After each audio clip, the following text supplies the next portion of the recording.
በጣም አመሰግናለሁ የተከበሩ ምክትል አፈ ጉባኤ ክቡር ሚኒስትሩንም ላቀረቡልን የበጀት ማብራሪያ ማመስገን ፈልጋለሁ። ማነሳቸው ጥያቄዎች አንዳንዶቹ የመርህ አንዳንዶቹ የፖሊሲ ይሆናሉ አንዳንዶቹ ደግሞ ከዝርዝር በጀቱ ጋር ተያይዘው የሚነሱ ሊሆኑ ይችላሉ። አንደኛው ጉዳይ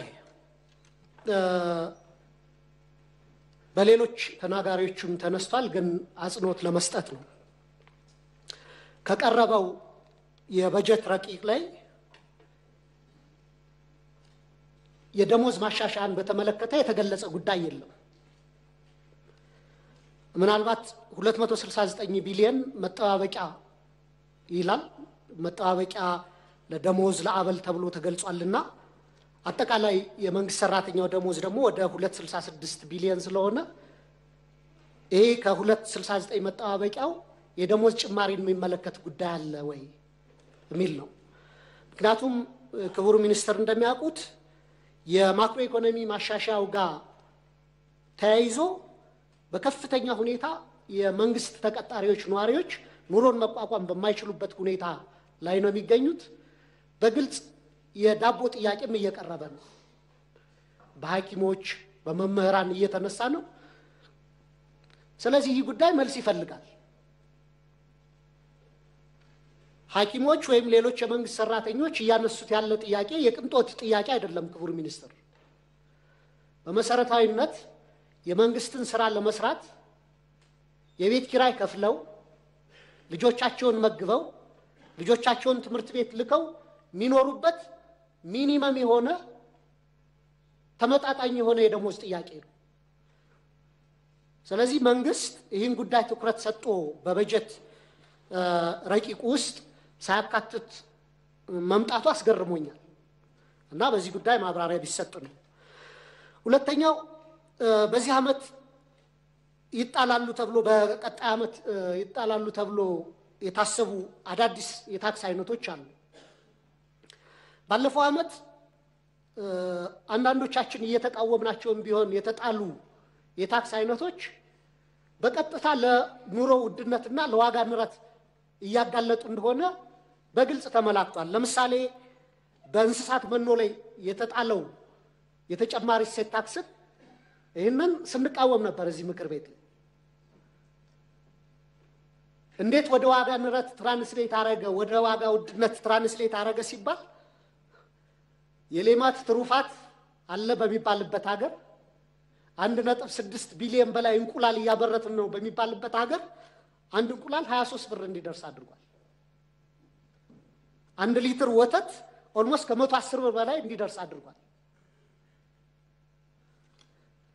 በቀጣይም በነዳጅ ላይ ተጨማሪ እሴት ታክስና የኤክሳይዝ ታክስ እንደሚጣል እንዲሁም የነዳጅ ተሽከርካሪዎች ዝውውር ታክስም ኢንትሮዲዩስ እንደሚደረግ ተገልጿልና ይህ ጉዳይ በቀጥታ አሁንም የኑሮ ውድነቱ የሚያባብስ ነው። ክቡር ሚኒስትር በጣም ግራ ያጋባኝና ለኔ በተወሰነ ደረጃ አስቂኝም ሆኖ ያየሁት ደግሞ ከነዳጅ የሚሰበሰበው ተጨማሪ እሴት ታክስና ኤክሳይዝ ታክስ በመደበኛ በጀት ውስጥ ተካቶ ለነዳጅ ድጎማ ይላል ማብራሪያው ላይ። ምን አይነት ጨዋታ ነው ይሄ? ማለት በቀላል እኮ ታክሱን አለመሰብሰብ ይቻላል አይደል? ዋጋው እንዳይጨምር እና አመክንዮው ትንሽ ግልጽ አይደለም። ሌላ ጥያቄም ሲያነሱት ነበርና ይገባኛል መንግስት በተቻለ መጠን ወጪዎቹን በገቢ ለመሸፈን ጥረት እያደረገ እንደሆነ እረዳለሁ። ግን ደግሞ ምንጥላቸው ታክሶች እና ከታክስም በተጨማሪ ታክስ ነክ ያልሆኑ ገቢዎች በርካታ መስሪያ ቤቶች ላይ ከፍተኛ የሆነ ጭማሪ የአገልግሎት ጭማሪ ተደርጓል። እነዚህ ተደራራቢ ታክሶችና የአገልግሎት ክፍያዎች ምን ያክል የማህበረሰባችን የመክፈል አቅም መሰረት ያደረጉ ነው የሚለው ነገር መጠናት አለበት ብዬ አስባለሁ። በዚህ ላይም ክቡር ሚኒስትሩ ማብራሪያ እንዲሰጡ ፈልጋለሁ። ሌላው ጉዳይ ዘንድሮም ልክ እንዳምናና ታቻምናው ሁሉ አዳዲስ የካፒታል ፕሮጀክቶች እንደሌሉና የመንግስት መሰረታዊ ትኩረት የተጀመሩ ፕሮጀክቶችን ማጠናቀቅ ላይ እንደሆነ ተገልጿል። ኦልሞስት 3ኛ ዓመታችን መሰለኛ አሁን ትኩረታችን የተጀመሩትን ነው ምንጨርስ እንጂ አዳዲስ ፕሮጀክቶች አንይዝም ይባላል። ልክ ነው። የተጀመሩ ፕሮጀክቶች ማለቅ አለባቸው። ነገር ግን መንግስት የተጀመሩ ፕሮጀክቶችን በማጠናቀቅ ስም አዳዲስ ፕሮጀክቶችን መተግበር የሚያቆመው እስከ መቼ ድረስ ነው? አዲስ መንገድ፣ አዲስ የፍጥነት መንገድ፣ አዲስ ሆስፒታል፣ አዲስ ግድብ፣ አዲስ ዩኒቨርሲቲ፣ አዲስ ባቡር፣ አዲስ ኮንዶሚኒየም ቤቶች፣ መኖሪያ የጋራ መኖሪያ ቤቶች መስራት ምን ጀምረው መቼ ነው? ለነዚህ በቂ በጀት ምን ጀምረውስ መቼ ነው? አንደኛው እሱ ነው። ሁለተኛ ለተጀመሩ ፕሮጀክቶችም ለማስጨረሻ ተብሎ የሚመደበው በጀት በቂ አይደለም። ክቡር ሚኒስትር ከጥቂት ወራት በፊት የቆላና መስኖ ሚኒስትር ሪፖርት እያቀረቡ ነበር ለፓርላማ። በሪፖርታቸው የገለጹት ምንድነው? ለምሳሌ በዚህ ዓመት ቆላና መስኖ ሚኒስትር ያሉ ፕሮጀክቶችን ለመጨረስ 40 ቢሊዮን ብር ያስፈልገኝ ነበር፣ የተመደበልኝ ግን 8 ቢሊዮን ነው ብሎ ነው የገለጸው። ዘንድሮም ካለው የዋጋ ንረት አንፃር 13 ቢሊዮን ነው ለዚህ ሚኒስትር ለምሳሌ የተመደበው። መንገዶቻችን የሀገራችን መንገዶች በከፍተኛ ሁኔታ ያረጁ ናቸው። ከ20 ዓመት በላይ ያገለገሉ ናቸው። እነሱም በአዲስ ስለመስራት ወይም ስለመጠገን ምንም የተያዘ በጀት የለም። ለምሳሌ እኔ የተመረጥኩበት አካባቢ ከደብረ ማርቆስ መራዊና ከመራዊ ጎንደር በሁለት ሎት ከ25 ዓመት በፊት አካባቢ የተገነባ መንገድ ነበር። መንገዱ አርጅቶ ኦልሞስት አገልግሎት መስጠት በማይችልበት ደረጃ ላይ ነው ያለው። ከወልዲያ ማነው ከወረታ ወልዲያም በተመሳሳይ መንገድ የሱር ኮንስትራክሽን የሰራው ሽሮ ፈሰስ የሚባል አይነት መንገድ ነበር።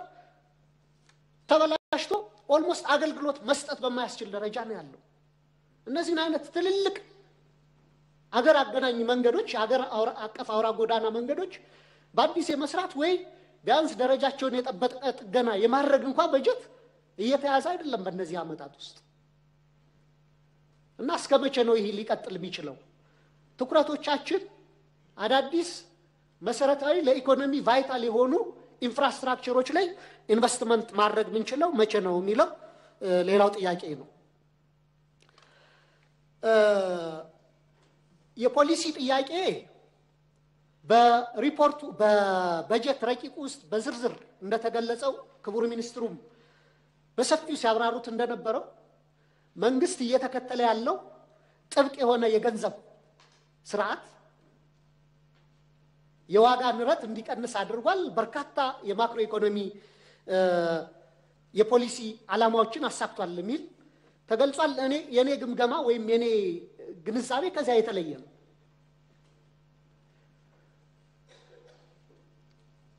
መንግስት የመኒ ሳፕላይ ሊሚት ማድረጉ ገበያ ውስጥ በከፍተኛ ሁኔታ የጥሬ ገንዘብ እጥረት እንዲከሰት የመኒ ሳፕላይ እጥረት እንዲከሰት አድርጓል።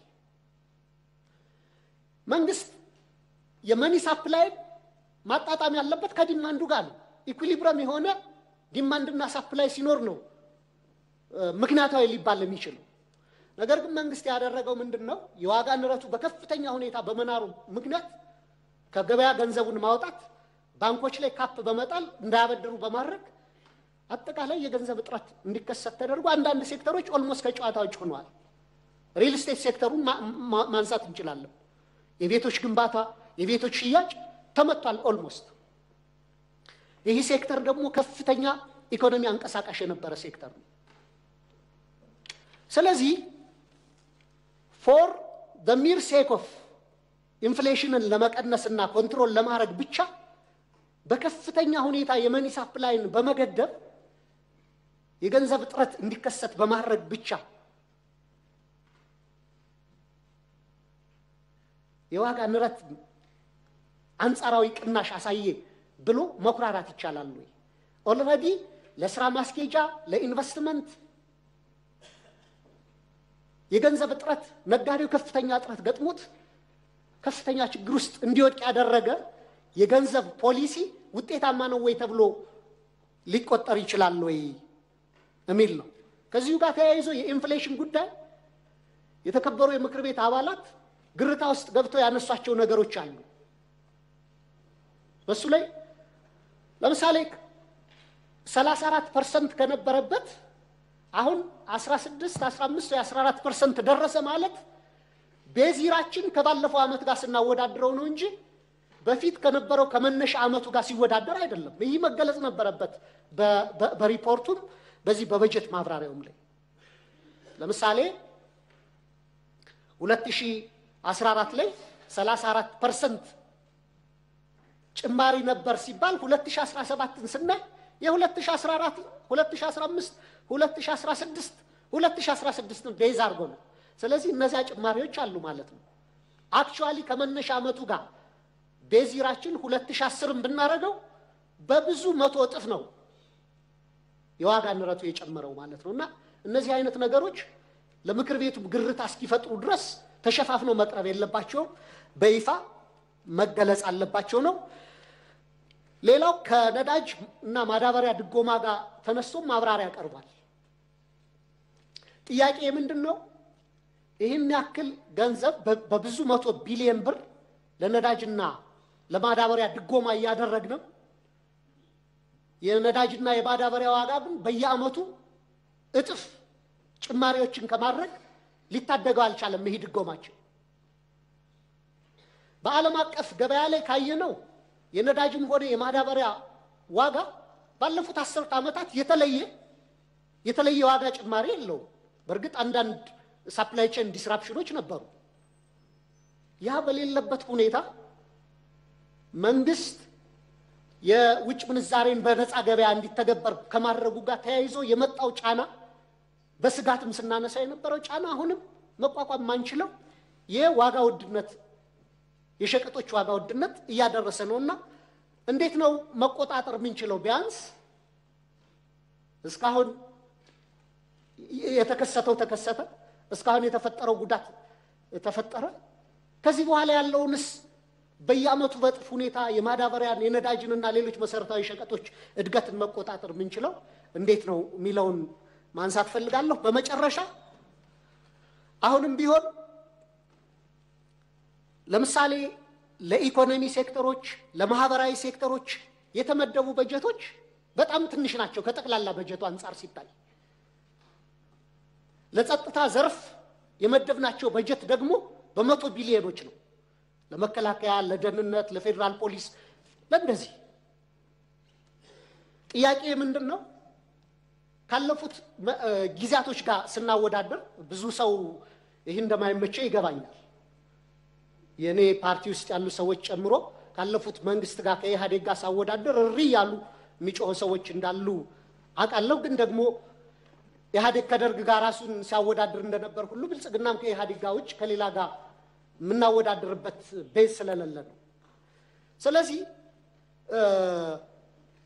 በኢህአዴግ ልማታዊ ይባል የነበረ መንገድ፣ መብራት እነዚህ ነገሮች ይሰራ የነበረ በጀቱም ለነዛ ከፍተኛ የነበረው አሁን ኦልሞስት ተገልብጦ ለጸጥታና ለደህንነት ሴክተሮች ላይ ነው ከፍተኛ በጀት እየመደብነው ያለውና ሴኩሪታይዝድ የሆነ ስቴት አልሆነም ወይ? ይሄ ያን አያሳይም ወይ? ከልማት ወደ ሴኩሪታይዝድ የሆነ መንግስት አልተቀየረም ወይ ብልጽግና የሚለውን ሁለቱን በንጽጽር ማብራሪያ ቢሰጠኝ ለማለት ነው። በጣም አመሰግናለሁ።